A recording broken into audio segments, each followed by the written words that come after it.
Голова комітету з розвідки Палати представників Майк Тернер вважає, що російська пропаганда проникла і в стіни законодавчого органу Сполучених Штатів, оскільки у США члени Конгресу поширюють хибні повідомлення про війну Росії проти України. Тернер каже, що погоджується з конгресменом Майклом Макколом, головою комітету в закордонних справах Палати представників, який зауважив, що російська пропаганда, на жаль, потрапила до Сполучених Штатів та інфікувала значну частину бази його партії. І каже, це абсолютно правда. Про це він сказав в інтерв'ю CNN. Ми бачимо, що Росія намагається замаскувати повідомлення, які є антиукраїнськими та проросійськими. Деякі із них ми навіть чуємо в Палаті представників.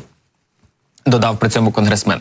І каже, я маю на увазі, що сьогодні є члени Конгресу, які все ще неправильно кажуть, що цей конфлікт, як він його називає, між Росією та Україною, пов'язаний з НАТО, що, звісно, не так. Владимир Путін дуже чітко дав зрозуміти, як публічно, так і своєму власному населенню, що він вважає, що це конфлікт набагато ширших претензій Росії на Східну Європу, включаючи претензії на усю територію України, як Росії. При цьому Тернер зауважив, що пропаганда ускладнює передачу допомоги Україні і чітке уявлення про боротьбу між демократією та авторитаризмом. На тлі багатомісячної суперечки в Конгресі спікер Палати представників Майк Джонсон анонсував, що пакет допомоги Україні включатиме деякі важливі нововведення, серед яких можливе виділення допомоги в кредит. Очікується, що з поверненням Палати представників з перерви 9 квітня, тобто завтра, Джонсон розкриє деталі проєкту щодо допомоги Україні, який вважатиме прийнятним для республіканців.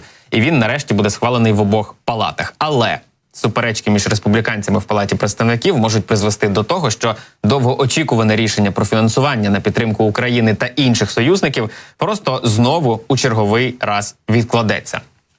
А чекати на нього в нас немає часу, тому що ситуація на фронтах насправді складна і надзвичайно напружена. Щодня наші сили оборони знищують неймовірну просто кількість російської живої сили і російської техніки. Зараз я пропоную оглянути, якою ситуація є із втратами російських військ на полі бою. Поговоримо про те, скільки з окупантів більше не зможуть взяти зброю до своїх рук. Отож, станом на сьогодні наші захисники і захисниці знищили ще 890 російських військовослужбовців, плюс 13 танків, 7087 тепер загальний рахунок, плюс 24 бойових броньованих машини, 13575 тепер їх є загалом. Артилерійські системи плюс 40, 11356 і плюс 3 реактивні системи залпового вогню, 1039 одиниць. Засоби протиповітряної оборони ворога 751 одиниця, плюс 2 за добу. Літаки 347 і 325 гелікоптерів. Поки що тут залишається без змін. Одиниці автотехніки і цистерни понад 15 тисяч і майже 1900 одиниць спеціальної техніки. Крилаті ракети 2065 і 8996 безпілотних літальних апаратів оперативно-тактичного рівня.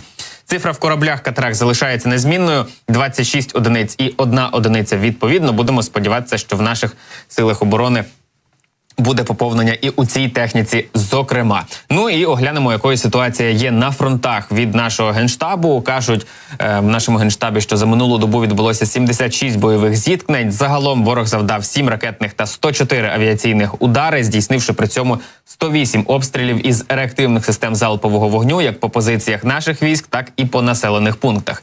Під артилерійським вогнем були понад 100 населених пунктів. На жаль, традиційно йдеться про Чернігівську, Сумську, Харківську, Луганську, Донецьку, Запорізьку, Дніпропетровську, Херсонську та Миколаївську області. Якщо говорити за напрямки, то, до прикладу, на Куп'янському окупанти штурмових або наступальних дій не вели.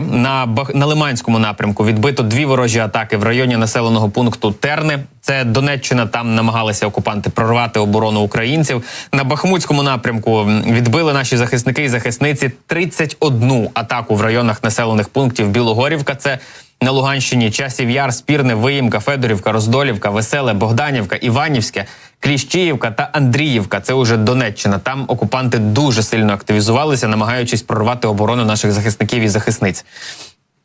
На Авдіївському напрямку було 8 ворожих атак, йдеться про Первомайське, Невельське, Нетайлове на Донеччині. Там намагалися окупанти вибити підрозділи українських військ із займаних ними рубежів. На Новопавлівському напрямку теж напружена ситуація. Там продовжують наші захисники і захисниці стримувати в районах населених пунктів Красногорівка і Побєда і Новомихайлівка окупантів. Там за підтримки авіації окупанти намагалися 22 рази штурмувати позиції наших військ. На Оріхівському напрямку штурмові дії окупанти намагалися проводити 5 разів, вибити підрозділи наших військ із Старомайорського на Донеччині і Роботиного на Запоріжчині.